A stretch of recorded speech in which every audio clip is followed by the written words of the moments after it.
Blood Meridian, Nietzsche, and Cormac McCarthy. Today we are joined by Professor of Philosophy Patrick O'Connor, author of Cormac McCarthy Philosophy and the Physics of the Damned, to discuss Nietzsche's connection to Blood Meridian. And he is, I would say, the foremost expert on it in the Cormac McCarthy scholar community. And I am super excited to start bringing you guys McCarthy scholar collaborations. There's a bunch more on the way. And I'm even more excited to announce the launch of the Cormac McCarthy Course, the largest and most interactive deep dive into an author in booktube history. This just isn't me giving presentations about Cormac McCarthy's books. It's a group where we will be reading, talking, and writing about Cormac McCarthy's works together. I will be editing everything that you are writing. There will be book club calls, a Discord, bonus courses on how to write like Cormac McCarthy and Cormac McCarthy theory. I can't go into it all here, but there is a link down in the description below where I talk about it all. And it's 25 times cheaper than a university course for 100 times the content, fun, and progress. So without any further ado though, let's hear from Dr. Patrick O'Connor on Blood Meridian. Interview can be complete without having,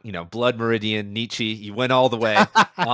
Nietzsche, of course. Tell us about, I mean, you're not the first. I mean, I feel like this was the largest, in my opinion, like one of the better Nietzschean applications to McCarthy, like really good stuff. Can you tell us about Nietzsche's connection to Blood Meridian? So I guess it depends on what Nietzsche you get, right? And I've got I'm always doing this with my students, and you get the Nietzsche I have is like, the Nietzsche that I know, as I understand, is not a Nietzsche who's fascistic. He's not a Nietzsche who's individualistic. Even he's not even an atheist. I think in some instances. No, Nietzsche. I think Nietzsche is and he's willfully playful, and he's willfully sort of Delphic. In that sense, he's quite intentionally sort of mystifying, and that means a lot of people end up projecting their positions, of course, of which I am one.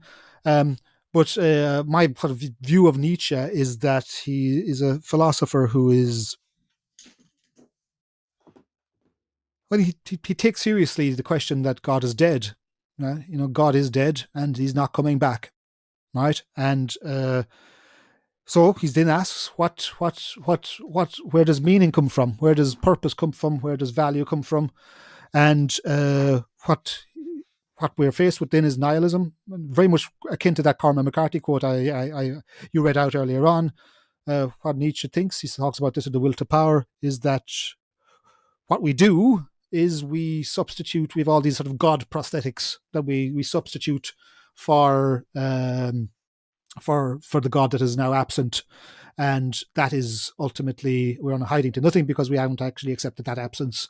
We haven't actually integrated that into our cognitive makeup, our political makeup, our ethical relationships with others. And what we do is we have all these God substitutes in politics, in religion, and sex, and addiction, and pleasure, and democracy, and all of these things, and they are ultimately, well, they're not gods, are they?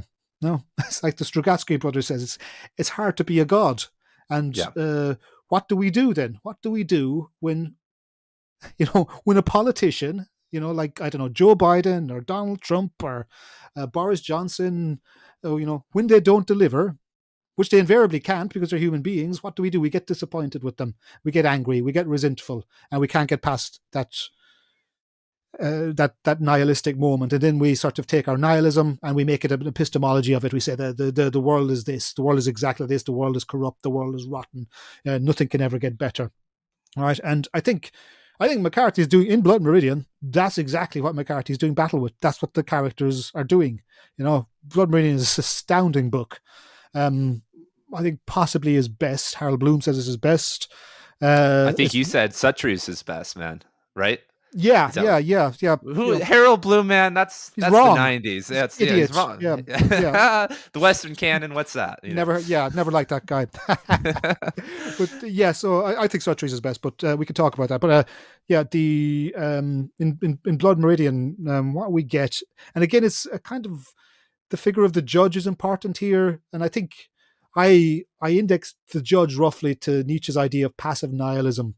And the judge is I take as a simulacrum of truthfulness, a simulacrum of reason, a simulacrum of of an enlightenment figure. He's I kind of more persuaded by the interpretation of the judge as the judge character, one of literature's great unreliable narrators. He's up there with Humbert Humbert. He's sorry, not narrator, but unreliable characters. He's a hoodwinker. I take that seriously. I've tried to make sense of what he's saying, and then I was kind of going, well, there's no sense in here, and that's deliberate. That it's a cheap version of something that makes good sense, and that is he's the ultimate cynic. He tries to turn nature, and he tries to turn kindness, and he tries to turn hope and possibility and reduce it to the moment, to the now, just to what's directly in front of ourselves. He is just pure rhetoric in that regard. It kind of conforms to what McCarthy is doing with the notion of language. The judge is language, basically, in that really sort of brute instrumental sense. And the character of the kid then, and I think it's really important that the kid is very unsavory. The kid is a type. He's a very unsavory. He's unredeemable. He's a killer. He's a murderer. But he is an avatar of possibility, of futurity. But it's still very important to my mind that he remains blemished. That's kind of why he's a tragic hero. That's why he has to meet his fate in a very ignominious way in a toilet at the end of Blood Meridian, just before the epilogue. And so that's what that's the Nietzschean dimension of it. I think he's Blood Meridian maps out that move from passive nihilism to active nihilism, where active nihilism is the idea. Active nihilism is not necessarily a bad thing. It's acknowledging one's nihilistic tendencies. No one's immune from nihilism. That's the first thing we got to learn, right? Everyone can feel cheap. Everyone can feel cynical, and who knows? We probably have good reason to these days. But to mistake your own subjectivity, your own self, your own individuality for the world as a whole, that's truly corrosive. And I think that's what McCarthy is getting at with the figure of the kid. The kid, he tries to change, even if he fails. He introduces the notion of possibility. There is something about him that the judge can't quite get a hold of. Throughout the book, the judge constantly, he's a seer, isn't he? He's obsessed with children, and he quite possibly has pedophilic tendencies. I mean, he's a truly horrible character. And it's as the kid grows older, he becomes less interested in him, and he becomes why? Because the judge wants to dominate and subordinate children, and in McCarthy, children tend to be about the existence of possibility, the existence of the future, the existence of a new day, a tomorrow, a dawn, which is interesting because in the epilogue then of Blood Meridian, what do we get? We get the future. We get a dawn. We get a burial scene. The epilogue of Blood Meridian is a burial scene, right? And you've got these sort of or what are they called? Is it bone pickers, if I recall? Yeah. And they're punctuating. They're making their marks on the landscape, engaging this very ancient thing, and they're punctuating their way towards the future. So that's where moral possibility exists within McCarthy.